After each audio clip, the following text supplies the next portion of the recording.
Hello दोस्तों, स्वागत है आपका हमारे यूट्यूब चैनल पे। दोस्तों, जैसा कि मैंने पिछले वीडियो में आपको नागार्जुन जी के द्वारा रचित बादल को घिरते देखा नामक कविता का आपको हर एक स्टैंजा का 1 बाय 1 करके मैंने आपको व्याख्या बताई है।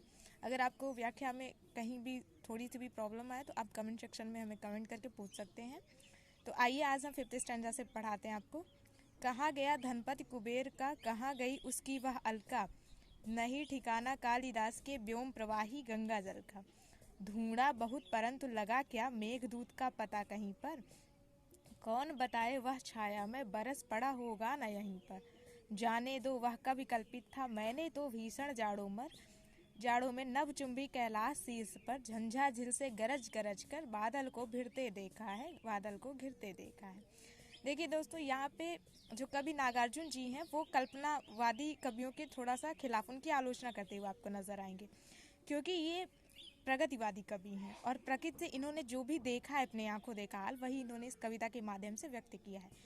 तो कवि काल्पनिक कवियों की आलोचना करते हुए कहते हैं, कहाँ गया धनपति कुबेर का। जो कालिदास जी हैं वो अपनी कविता मेघदूत में उन्होंने कुबेर जी के जो धन के देवता कुबेर जी हैं उनकी राजधानी बताई है हिमालय पर्वत पे।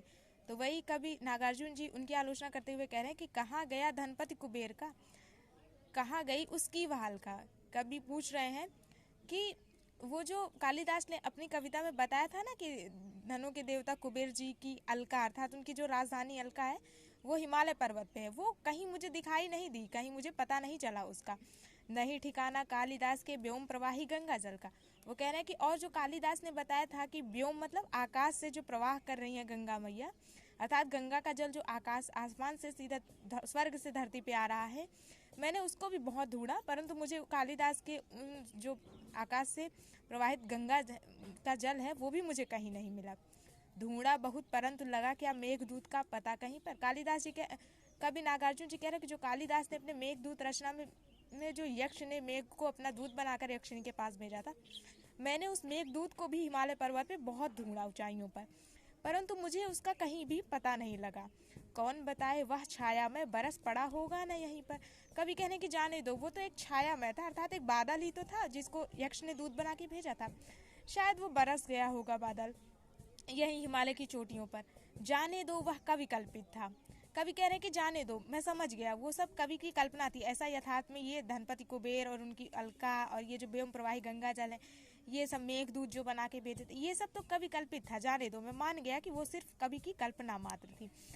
मैंने तो भीषण जाड़ों में नभचुंबी कैलाश। अब कवि यहाँ पे फिर यथार्थ की ओर अपना ध्यान आकर्षित करते हुए कह रहे हैं कि मैंने तो भीषण जाड़ों में। कवि कह रहे हैं कि वो सब जो और कवि हैं जो कल्पनाओं के माध्यम से रचना करते हैं, मैं उनमें से नहीं हूँ। मैंने तो भीषण जाड़ों में, मैंने तो अपनी आंखों से भीषण जाड़ा देखा है हिमालय पर्वत पे।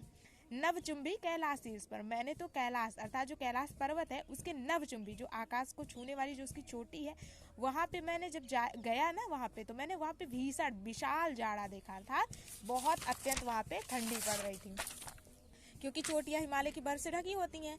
तो महामेघ को झंझा झिल से गरज गरज भिड़ते देखा है। कवि कह रहा है कि मैंने ऊंचाइयों पे, जब हिमालय पर्वत की चोटी पे मैं गया ना कैलाश पर्वत की, तो वहाँ पे मैंने देखा कि महामेघ को झंझा झिल से, कि वहाँ मेघों के बीच में बिजलियां कड़क रही थी और गरज गरज और बादल आपस में गरज रहे थे। ऐसा लग रहा था कि एक बादल दूसरे बादल से भिड़ रहा हो, ऐसे गर्जना हो रही थी और बादल को घिरते थे। और कभी कह रहे हैं कि मैंने वहाँ पे बादल को घिरते देखा है अपनी आंखों से। तो आइए 6th स्टैंजा पे आते हैं।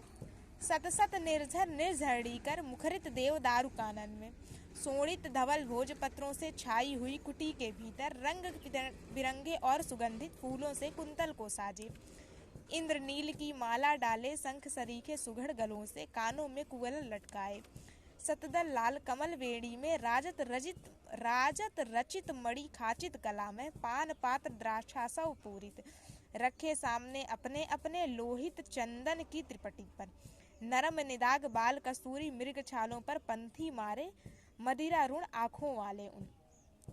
कभी यहाँ पे हिमालय पर्वत की एकदम ऊंचाई पे जब वहां जाते हैं तो वहां पे कह रहे हैं कि जो देवदार जंगल है वहाँ पे, कानन मतलब जंगल होता है, देवदारू मतलब देवदार का एक पेड़ होता है, जो देवदार नामक एक जंगल होता है। तो कह रहे हैं कि देवदार नामक जंगल में सतसत सैकड़ों निर्झर निर्झर निकल, मतलब सैकड़ों झरने झरझर करके बह रहे हैं और उनकी आवाज़ जो है मुखरित देवदारू कानन में। और उस झरने की जो बहने की आवाज़ है, जो सैकड़ों झरने वहाँ पे बह रहे हैं छोटे बड़े, उन झरनों के बहने की जो आवाज़ है वो पूरे जंगल में गूंज रही है। सोणित धवल भोज पत्रों, सोणित मतलब लाल और धवल मतलब सफ़ेद, जो लाल और सफ़ेद भोजपत्र हैं उनसे क्या हुआ है, छाई हुई कुटी के भीतर, उनसे वहाँ पे कुटी बनी हुई है, कुटिया छाई हुई है। और कुछ उस कुटिया में कौन रहता है, किन्नर किन्नरियाँ रहती हैं। तो वही कवि कह रहा है कि वहाँ पे जो लाल और सफ़ेद भोजपत्र हैं उनसे वहाँ की कुटियाँ बनी हुई हैं, देवदार का जो देवदार का जंगल है। रंग बिरंगे और सुगंधित फूलों से कुंतल को साजे, कवि कह रहे हैं कि वहाँ पे तरह तरह के जो रंग बिरंग, जो किन्नर किन्नरियाँ वो तरह तरह के रंग बिरंगे और जो सुगंधित फूल हैं उनसे क्या किए हैं, उनसे कुंतल को साजे हुए हैं, अर्थात अपने बालों को सजाए हुए हैं, अर्थात उन सुंदर फूलों से, रंग बिरंगे फूलों से वो गजरा बना करके पहने हुए हैं। इंद्र नील की माला डाले शंख सरीखे सुघड़ गलम, सुघड़ मतलब सुघड़ मतलब होता है कि एकदम सुरीला, ठीक है, अर्थात ऐसे जो जैसे बकुले की होती है गर्दन एकदम लंबी सी, वैसी। शंख सरीखे मतलब शंख के आकार की एकदम।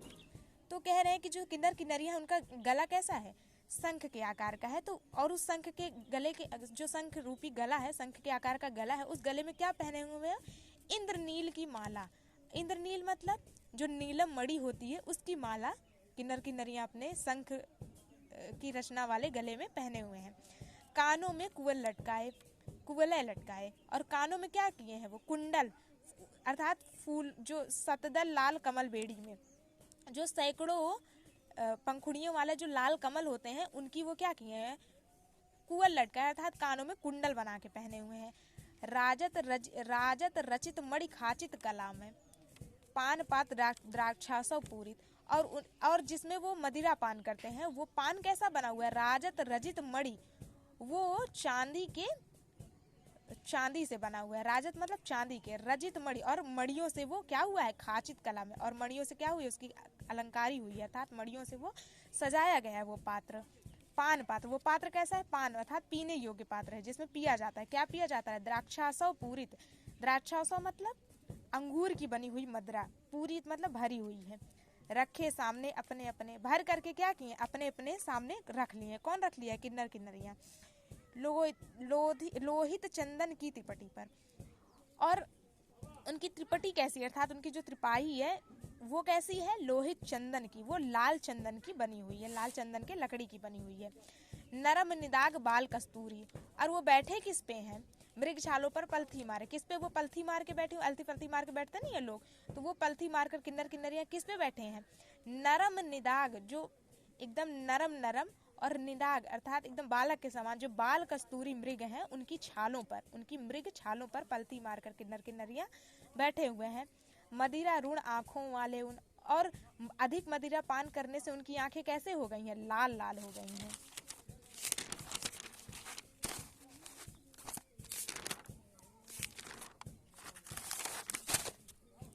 उन्मद किन्नर किन्नरियों को मृदुल मनोरम अंगुलियों को वंशी पर फिरते देखा। कभी कह रहे हैं कि उनकी आंखें कैसी हो गई हैं, अधिक मदिरा पान करने से किन्नर का, उन्मद किन्नर किन्नर मतलब नशे में डूबे हुए जो किन्नर किन्नरियां हैं, नशे से तृप्त हुए जो किन्नर किन्नरियां, उनकी आंखें लाल हो गई हैं अधिक मदिरा पान करने से, और मृदुल मनोरम अंगुलियों को वंशी पर फिरते देखा है। और जब वो नशे में एकदम उन्मद हो गए हैं किन्नर किन्नरियां, तो क्या कहें, उनके जो कोमल कोमल सुंदर सुंदर मुलायम मुलायम जो उंगलियां हैं उससे वो क्या कर रहे हैं, वंशी बजा रहे हैं, अर्थात वंशी के छिद्रों पर उन्होंने उन किन्नर किन्नरियों के मनोरम अंगुलियों को फिरते देखा है, अर्थात बजाते हुए उनको वंशी वहाँ पे देखा है कवि ने अपनी आंखों से। कवि कह रहे हैं कि मैंने तो बादल को घिरते देखा है, कवि नागार्जुन जी कह रहे हैं कि मैंने बादल को अपनी आंखों से घिरते हुए देखा है। तो यहाँ पे कविता समाप्त होती है। अब हम आते हैं कविता के संदर्भ प्रसंग पे। तो संदर्भ तो आप सभी लोग लिखना जानते ही होंगे कि प्रस्तुत पंक्तियां हमारे नागार्जुन जी द्वारा रचित बादल को घिरते देखा नामक पाठ से लिया गया है, ठीक। लेकिन अब इसका एक होता है प्रसंग लिखना, ठीक। अब प्रसंग में क्या होता है कि एक संवेदना पक्ष होता है। आइए हम आपको बता दें एक संवेदना पक्ष क्या होता है। यूपीएससी के जब आप मेंस में पेपर सेकंड में आपको ये लिखने को आता है तो वहाँ आपको संदर्भ प्रसंग सहित इसकी व्याख्या करनी होगी। तो उसमें हम लोगों को ये सब लिखना होता है। तो संवेदना पक्ष क्या है? संवेदना का सबसे पहले हम तात्पर्य जानते हैं होता क्या है। संवेदना मतलब कवि ने ये जो कविता लिखी है, उसके कविता लिखने में जो उसकी सहानुभूति है, अर्थात जो उसका अनुभव है कवि का इस कविता को लिखते हुए, वो पक्ष आज हम देखेंगे। और इस कविता को लिखने में, इस कविता को गढ़ने में किन किन चीज़ों का निर्माण हुआ, अर्थात किन किन चीज़ों का सहारा लिया है कवि ने, उस सब की हम व्याख्या यहाँ पे विधिवत देखेंगे कि क्या क्या प्रयोग हुआ है इस कविता में। तो सबसे पहले संवेदना पक्ष जानते हैं। जैसा कि मैंने इस कविता के शुरुआत में ही आप लोगों को बता दिया कि जो नागार्जुन जी हैं वो प्रकृतिवादी कवि हैं, अर्थात यथार्थवादी, जो प्रगतिवादी कवि हैं, अर्थात वो काल्पनिक चीज़ों से बहुत दूर रहते हैं। वो हमेशा अपने आंखों देखा हाल प्रस्तुत कविता में व्यक्त किए हैं, इसीलिए उनकी कविता में, और हाँ, उनकी कविता चूंकि वो प्रगतिवादी कवि के हैं तो इसलिए उनकी कविता में जो प्रकृति है वो ग्राम्यवादी रूप में आई है, ना कि वो किसी और कविता के काल्पनिक माध्यम से आई हो। ठीक है, तो ये इनका संवेदना पक्ष था, अर्थात उनकी सहानुभूति कैसी थी इस कविता के प्रति। तो उनकी सहानुभूति कैसी थी? प्रकृति के प्रति उनकी सहानुभूति थी। और कैसी थी प्रकृति के प्रति? ग्राम्यवादी प्रकृति के प्रति उनकी सहानुभूति थी। और वो कैसे कवि हैं? प्रगतिवादी कवि हैं, प्रकृति से प्रेम, यथार्थवादी कवि हैं। जो उन्होंने देखा है वही उन्होंने इस कविता में अपनी संवेदना, अपनी सहानुभूति के माध्यम से व्यक्त किया है। अब हम इस कविता का शिल्प पक्ष देखते हैं। शिल्प मतलब होता है कि शिल्प मतलब निर्माण या गढ़न करने में क्या क्या चीज़ें सहायता प्रदान की। तो सबसे पहले हम देखेंगे काव्य, उनका काव्य रूप कैसा था। तो कवि जो हैं उनका काव्य कैसा था? कवि का जो काव्य है वो अत्यंत ही मनोरम है इनका काव्य, क्योंकि इन्होंने अपनी काव्य में चूंकि प्रकृति का वर्णन किया है तो इसलिए इनकी कविताओं में आपको जो इनका काव्य है उसमें प्रकृति की सुंदरता आपको देखने को मिलेगी। और इन्होंने चूंकि अपने आंखों देखा हाल बताया तो आपको कविता के माध्यम से आपको प्रकृति की सुंदरता, हिमालय की जो इन्होंने अत्यंत सुंदर तरीके से, आकर्षक तरीके से जो व्याख्या की है, आपको हिमालय के विराट स्वरूप का जो दर्शन कराया है प्रस्तुत कविताओं में, वो आपको इनके काव्य में झलकने को मिलेगा। और भाषा, अब दूसरे नंबर पे क्या आते हैं? भाषा पे आते हैं। भाषा इनकी कैसी है? भाषा इनकी प्रायः तत्समी भाषा का प्रयोग किया है। जैसे उदाहरण के लिए, मृग छाला पर पलथी मारे मदिरा ऋण आंखों वाले उन उन्मद किन्नर किन्नरियों की मृदुल मनोरम अंगुलियों को वंशी पर फिरते देखा है। जैसे कि यहाँ पे तत्सम शब्द क्या आया है? जैसे कि उन्मद हो गया, ठीक, जैसे कि मृगछाला, ठीक, मदिरा ऋण, ये सब कैसे शब्द हैं? ये सब तत्समी शब्द हैं। तो इनकी भाषा प्रायः कैसी है? तत्समी भाषा का प्रयोग है। परंतु इनकी भाषा में कुछ कुछ विजाती शब्द भी मिलते हैं, जैसे कि पलथी, ठीक। तो ये सारी चीज़ें इनकी भाषा की विशेषताएं हैं। अब तीसरे नंबर पर क्या आता है? बिंब योजना। बिंब योजना, जैसा कि हमने आपको बताया कि नागार्जुन जी के कविता में बिल्कुल यथार्थवादी कवि, इन्होंने जो भी आंखों से देखा है उसको इन्होंने व्यक्त किया है। तो इनकी कविता में दो बिंब मतलब कि कैसा, कविता को पढ़ने के बाद आपके मन में कैसे उसका प्रतिबिंब बनता है, कैसे उसकी रेखा चित्र, आपकी रेखा कैसे खिंचती है, आप अंदर ही कैसे, किस प्रकार का चित्र अपने मन में आप सजो सकते हैं इनकी कविता पढ़ करके। तो इनकी कविता में दो प्रकार की बिंब योजनाएं बनती है, एक कोमल बिंब भी बनता है और एक भयावह बिंब भी बनता है। जहाँ इनके भयावह बिंब जो है वो कविता को आकर्षक बनाते हैं, अर्थात कविता में भयानकता को बड़े सौंदर्य तरीके से व्यक्त किया हो। वहीं इनका जो कोमल बिंब बनता है कविता को पढ़ करके, उसने माधुर्य गुण को भी व्यक्त किया है। जैसे कि हम आपको उदाहरण के माध्यम से बताते हैं। जैसे ये पंक्तियां पढ़िए आप, छोटे छोटे मोती जैसे उसके शीतल तुहिन कणों को मान सरोवर के उन स्वर्णिम कमलों पर गिरते देखा है। तो इसको देखो कितना, इसको पढ़ के एक कोमल भाव मन में पनप रहा है। तो यहाँ पे कैसा प्रतिबिंब बन रहा है, यहाँ पे कैसा बिंब बन रहा है? कोमल बिंब बन रहा है। वहीं इनकी कविता को पढ़ के आपके मन में एक भयावह बिंब भी बनेगा, जैसे कि विराट बिंब बनेगा। जैसे महामेघ को झंझाझिल से गरज गरज भिड़ते देखा है। अब यहाँ पे गरज गरज भिड़ते देखा, अर्थात यहाँ पे कैसा प्रतिबिंब बना रहे हैं कवि, कविता के माध्यम से विराट प्रतिबिंब बना रहे हैं, विराट बिंब बना रहे हैं, ठीक। तो आपको इस कविता के माध्यम से आपको पता चल गया कि इनका बिंब योजना इनकी कैसी थी। अब आते हैं प्रतीक व अप्रस्तुत योजना में। प्रतीक क्या होता है? प्रतीक का अर्थ होता है कथन को न केवल आकर्षक रूप दें बल्कि कथन के अर्थ को व्यापक आयाम भी देती है। मतलब आपको ज़्यादातर जो नागार्जुन जी की कविता ये बादल को घिरते देखा है, इसमें प्रतीक आपको कम प्रयोग करते हुए मिलेगा, क्योंकि इन्होंने अपने आंखों देखा हाल बताया है कविता में। तो जो कुछ इन्होंने देखा है वही इन्होंने व्यक्त किया, अर्थात इनकी कविता में कल्पना बिल्कुल भी नहीं है। तो इन्होंने आकर्षक रूप तो दिया ही है, लेकिन कविता का जो अर्थ है वो एकदम स्पष्ट रूप से जो इन्होंने देखा है वही व्यक्त किया है, तो कविता का अर्थ जो है वो व्यापक ना होकर के स्पष्ट है। ठीक। और अप्रस्तुत योजना क्या होती है कि वस्तु के सौंदर्य को और आकर्षक रूप दे देती है। तो इन्होंने बिल्कुल अपनी कविता को और आकर्षक रूप दिया था, अप्रस्तुत योजना का प्रयोग किया है। आइए देखते हैं किस पंक्तियों में इन्होंने अप्रस्तुत योजना का प्रयोग किया है। जैसे ये हुआ, छोटे छोटे मोती जैसे उसके शीतल तुहिन कणों को मान सरोवर के उन स्वर्णिम कमलों पर गिरते देखा है, बादल को घिरते देखा है। प्रस्तुत पंक्तियों को देखिए, आप पढ़ के आपको लगेगा कि इनकी कविता को इस पंक्तियों ने और भी आकर्षक रूप दिया है। तो यहाँ पे इन्होंने अप्रस्तुत योजना का प्रयोग किया है। आइए अब हम इनके अगले उस पे चलते हैं। इन्होंने छंद और लय क्या प्रयोग किया है। इन्होंने कविता का जो विधान है वो गीतात्मक है। कैसे? जैसे कि इन्होंने एक टेक दिया है कविता को। जैसे गीत में आप टेक पढ़ते हैं ना, टेक मतलब एक वो होता है, जैसे एक लाइन होती है जो हर कविता के अंत में गाई जाती है, हर गीत के अंत में गाई जाती है या शुरुआत में। तो जैसे बादल को घिरते देखा, इन्होंने प्रत्येक लाइन के बाद, ये देखिए यहाँ पे भी बादल को घिरते देखा है, तो इन्होंने प्रयोग किया है। तो इस टेक के माध्यम से इनकी कविता का विधान कैसा हो जा रहा है, गीतात्मक होता है, गाने योग्य बन जा रहा है। ठीक है। और कैसा है, इन्होंने अपने छंद में 14 और 16 मात्रा वाले चरणों का प्रयोग किया है। कैसी कैसी मात्राओं वाले चरणों का? 14 और 16 मात्राओं का। और हाँ, इनके प्रत्येक चरण जो है अलग अलग हैं, अर्थात इनके कोई ऐसा नहीं है कि कुछ चरणों में दोहा, कुछ चरणों में सोरठा, ऐसा नहीं। इनके चरणों मतलब छंद के जो चरण है उसमें मात्राएं कितनी कितनी है प्राय आपको देखने को मिलेंगी, 14 और 16। ठीक। और लय कैसा है? गीतात्मक लय है। कैसा लय है? गीतात्मक, था गाने योग्य है इनकी कविता। और कहीं कहीं पर इन्होंने क्या किया, दुरांतर प्रवाही वाक्य रचना भी दिखाई देती है इनकी रचना में।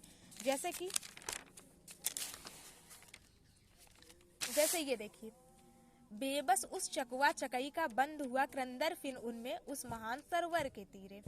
अर्थात कभी यहाँ पे दुरांतर प्रवाही वाक्य रचना किए हुए हैं प्रस्तुत पंक्तियों में। ठीक है। और जो इनकी कविता है वो सौंदर्य वस्तुनिष्ठ धारणा को स्थापित करती है। जैसे कि ऋतु वसंत का सुप्रभात था, मंद मन था अनिल बह रहा। यहाँ पे देखिए कविता जो है एकदम अत्यंत ही सौंदर्य तरीके से प्रस्तुत की गई है। ठीक है। तो इनकी कविता कैसी है? सौंदर्यशाली है। और साथ ही साथ इन्होंने अपनी कविता के माध्यम से जो कल्पनावादी कवि हैं उनका विरोध भी किया है। जो कल्पनावादी मानसिकता के जो कवि हैं उनका विरोध भी किया है अपनी कविता के माध्यम। जैसे कहाँ गया धनपति कुबेर, वह कहाँ गई उसकी वह अलका, नहीं ठिकाना कालिदास के व्योम प्रवाही गंगा जल का, ढूंढा बहुत परंतु लगा क्या मेघदूत का पता कहीं पे। तो प्रस्तुत पंक्तियों के माध्यम से हमें पता चल रहा है कि कवि जो है यथार्थवादी कवि हैं और उन्होंने अपनी कविता में प्रकृति के चित्रण को, आंखों देखा हाल जो है उन्होंने यथार्थवाद बताया है, ना कि उन्होंने कल्पनावादी कवियों के इन्होंने आलोचना भी की है अपने प्रस्तुत पंक्तियों के माध्यम से। तो इस प्रकार से हमने बादल को घिरते देखा नामक जो कविता है इसके हमने प्रत्येक आयाम को देख लिया, अर्थात इसके संवेदना पक्ष को भी देख लिया, शिल्प पक्ष को भी देख लिया। शिल्प पक्ष में क्या क्या प्रयोग होते हैं, काव्य रूप कैसा है, इनका भाषा कैसी है, बिंब योजना कैसी बन रही है, प्रतीक व अप्रस्तुत योजना कैसी है, छंद कैसा है, लय कैसा है, हमने सब कुछ देख लिया है। अगर आपको हमारे और भी वीडियोस चाहिए हैं तो आप चैनल को सब्सक्राइब कर लें, बेल आइकन को प्रेस कर लीजिए ताकि आपको और अच्छे से वीडियो मिल जाए। और हाँ, अगर आप हमारे यूट्यूब चैनल को लाइक कर देंगे हमारे इस वीडियो को, तो हमें थोड़ा और मोटिवेशन मिलेगा ताकि हम और अच्छे से अच्छा वीडियो बना लें। तो दोस्तों, जय हिंद, अच्छे से अपनी तैयारी करिए।